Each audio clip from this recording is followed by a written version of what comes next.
Recording is in progress, in case you were wondering. Shabbat Shalom.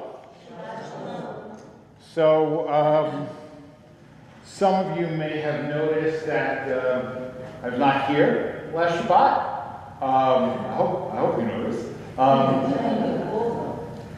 was at my 45th college reunion at Georgetown, and I have been to most of my reunions since I graduated that are held on a 5-year cycle. So 5 years ago was 2021, which was still COVID, so there was no reunion. So it was 10 years since my last reunion, and there, I spoke to a lot of people. I'm sure most of us have like friends who you're friendly enough that if you happen to see them, it's really nice and you want to catch up with them and what's going on in their life. They want to know what's going on in yours, but like not close enough that you would actually like keep in touch with them on a regular basis. Although that's easier now, like with Facebook and so on and so forth, right? So there were a lot of people that I hadn't been in touch with maybe for 10 years, and what's going on with you, so on and so forth.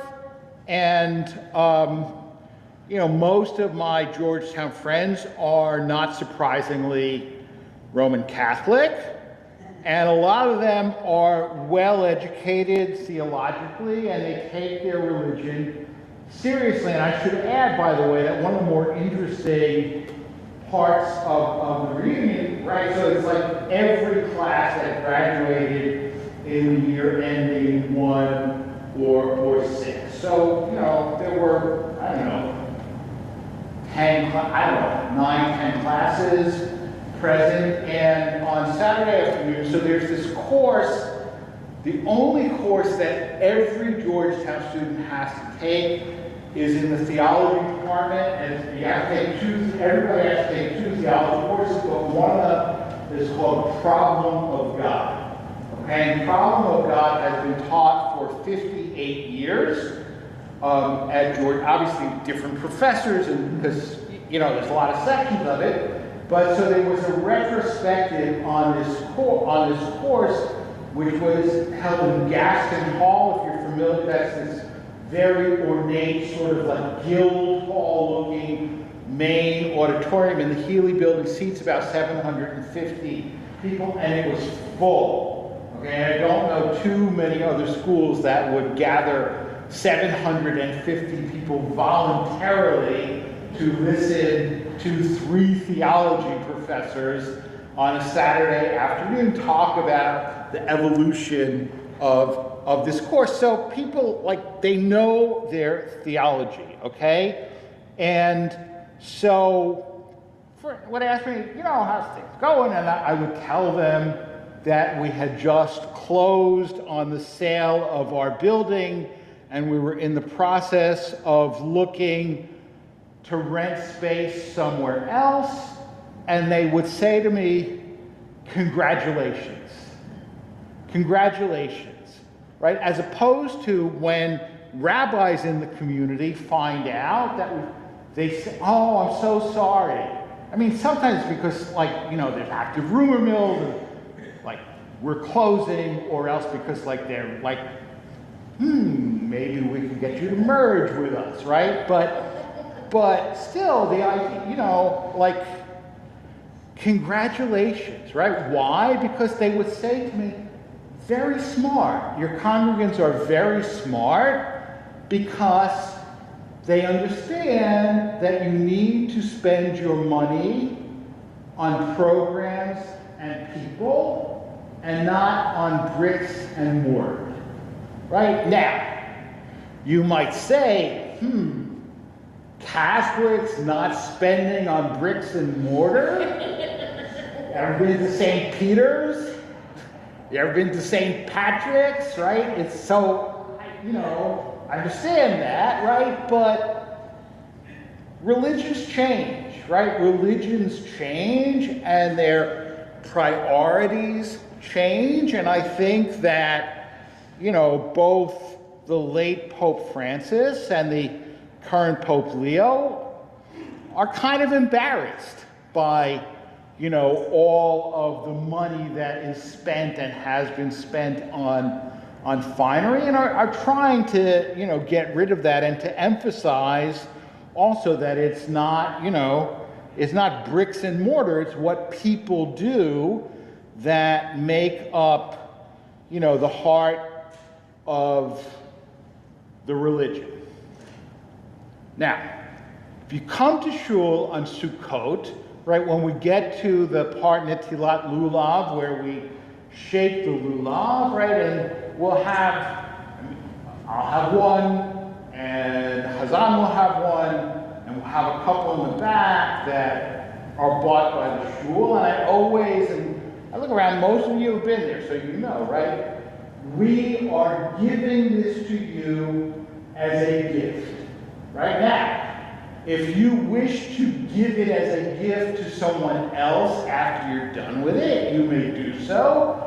If you wish to gift it back to the shul afterwards, you may also do so. But we are giving this to you as a gift, and it belongs to you. Now, why do we do that? Why do we do that?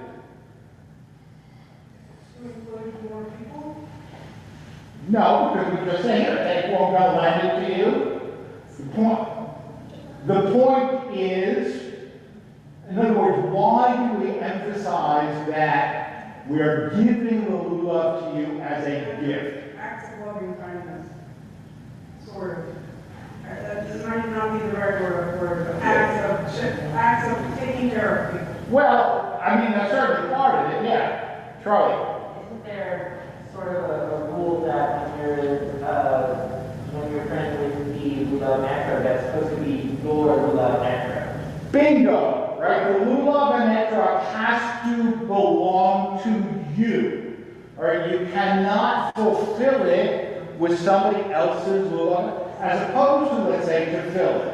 Right? Maybe you don't own a pair of tefillin, you want to put it on, right? Or you're walking by the Chabad tefillin table, and you are of the male persuasion, and they don't say, here, we're giving you this pair of tefillin, right? Now, lulav and etrog is $30, $40, pair of tefillin is $800, so I get that. But you can fulfill the mitzvah of tefillin with borrowed tefillin. Okay? You cannot fulfill the mitzvah of lulav and etrog with a borrowed lulav and etrog. It has to belong to you. Why? Because the verse says, "Velakachtem lachem bayom hanifchem." Right? You shall take to yourself. Okay? The word lachem, to you, is understood pretty much any time that word lachem or lach or so on and so forth appears in the Torah, it's understood to mean that it has to be specifically yours, okay, or specifically for you. So it has to be your lulav and etrog, or you haven't fulfilled the mitzvah, right? Now, Jewish couple gets married, they have a ketubah, right? Where do they get the ketubah? They go nowadays they go on the internet, right? Back when Kelly and I got married, when dinosaurs roamed the earth, we went to a Jewish bookstore, Jacob's Ladder on Reisterstown Road in Baltimore, which is no longer there. And they had a bunch of ketubah, and we ordered one, right? And then the artist, the artist, I filled out a form, we sent it to the artist, and they wrote in our information, right? But there have been times when simply somebody ordered something off the internet or a Jewish bookstore, $5, brought it to me, I just filled it in, right? That's fine. For ketubah, pre-printed ketubah, just fill in the details, and it's fine. But, God forbid they get divorced, right? You can't just go on the internet and buy a get form, okay? You can't get a get form, right? You can't go to the 2 Jewish bookstores that still exist in the world and get, a get it off the shelf and the rabbi fills it in. No, it's very complicated, right? The man has to go to where the scribe is sitting, and the scribe actually gives him as a gift the pen and the ink and the parchment, and then he gives it back. He says, I'm appointing you as my agent, right? And if it's like an agent is like you, I'm appointing you as an agent to write a bill of divorce for my wife. Why? Because it says in the Torah, Vayichtov la sefer kritut. He shall write for her a bill of divorce. Not he shall order for her off the internet a bill of divorce. Not he shall go to the Jewish bookstore, right? Vayichtov la, he shall write for her. It has to be specifically for her. It cannot be pre-printed, okay? So there are certain things, right, that because of that la or lacha or lachem, it has to be specifically for you. Okay, now, in this week's Parsha, we have all the different accoutrements, all the different appurtenances of the tabernacle, including the trumpets, okay? And all of those things were passed down from generation to generation, right? And we know for certain that the menorah was passed down, right, from generation to generation. How do we know that? Right? Because in the city of Rome, there is a triumphal arch, which does not compare with the... But there's a triumphal arch, right? And on this triumphal arch is a bas-relief of the Roman soldiers carrying off in triumph the menorah from the temple. And it looks exactly like the description of the menorah that we read in this week's Parsha. So we like external evidence is what's considered historic proof, right? But so all of these things were passed down from generation, but the Talmud in Menachot 28 says, all of the vessels which Moshe fashioned were kosher for his generation and kosher for future generations. However, the trumpets, all right, he made trumpets, were kosher for his generation, but not kosher for future generations. Why? Because it says, aseh lecha, make for yourself. Okay? So the trumpets that Moses made could not be passed down to the next generation. Each generation must make its own trumpets.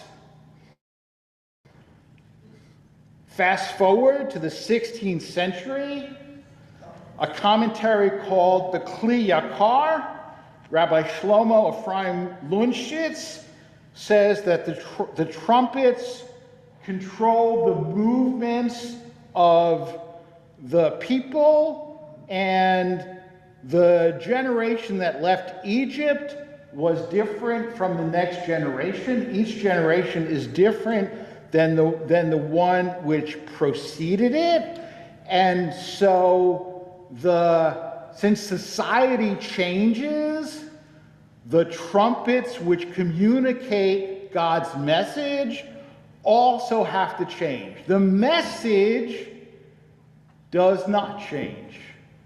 The technology by which it is communicated must change. Each generation must make its own trumpets.